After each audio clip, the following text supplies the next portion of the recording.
Joining me now is former U.S. Ambassador to the United Nations, Governor of the state of South Carolina, Nikki Haley. Thank you, Ambassador, for joining me. I wish it was under different circumstances. What's your reaction to what has happened in Afghanistan over the past weeks?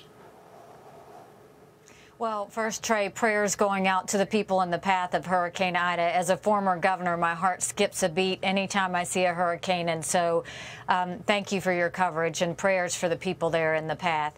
You know, I'll tell you, this situation with Afghanistan is beyond disgusting. I mean, look at where we are now. So first of all, the jihadists have gotten a moral victory. That's for al-Qaeda, that's for ISIS, that's for the Taliban. They've all had a moral victory, but it's not just a moral victory in Afghanistan. It's a moral victory around the world, which is going to allow them to recruit. It's going to allow more lone wolf situations. It's going to be more dangerous. Secondly, you look at the fact that, look at the optics. Look at what our allies are saying around the world. I mean, did you ever think that NATO was thinking about doing things without the U.S.? Are you watching now that all of our allies are having conversations without us?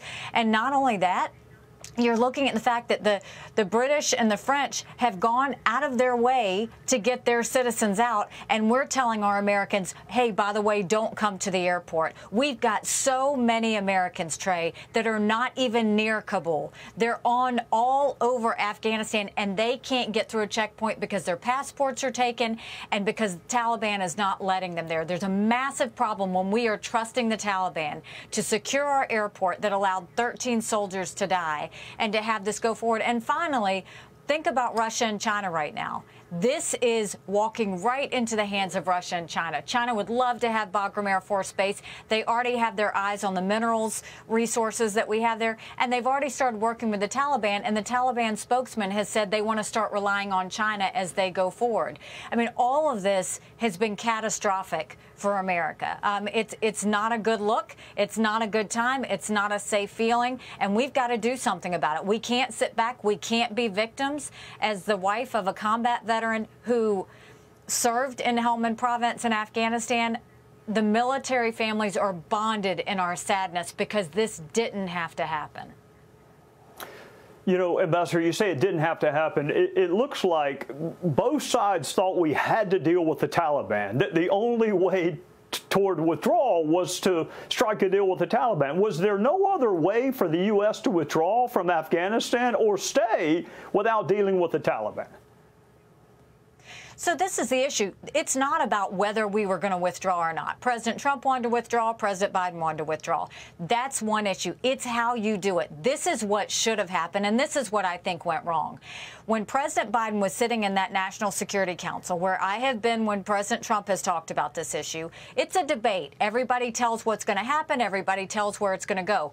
President Biden was so arrogant that he just wanted to prove he could get out of Afghanistan, that I can assure you his military official said, Mr. President, we can do this, but in order to do it right, we have to send more troops in to secure Bagram Air Force Base so that we can get Americans out, so that we can get allies out, and so that we can do this right.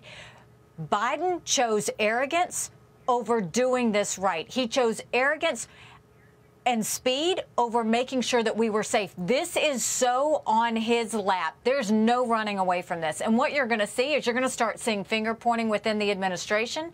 Biden's going to say the intelligence didn't give him good information. Intelligence is going to blame military. Military is going to have less trust in Biden. And it's really going to be a breakdown of this administration, and how they handle it matters. What I can tell you now is we have to get Bagram back. We've got to make sure we do more than just take out a couple of planners. That's not the answer. They can't tell us even what they were planning for. They're just wanting us to all go away with this. And we have to understand as Americans that just because we left Afghanistan doesn't mean this war is over. This war is just beginning when it comes to the fact that we are now going to have to be careful on our shores to make sure that we don't have any more 9/11s happen. Ambassador, thank you for joining us on a Sunday night. I echo your thoughts with the people in the path of this storm. I look forward to talking to you soon. Thanks so much, Trey.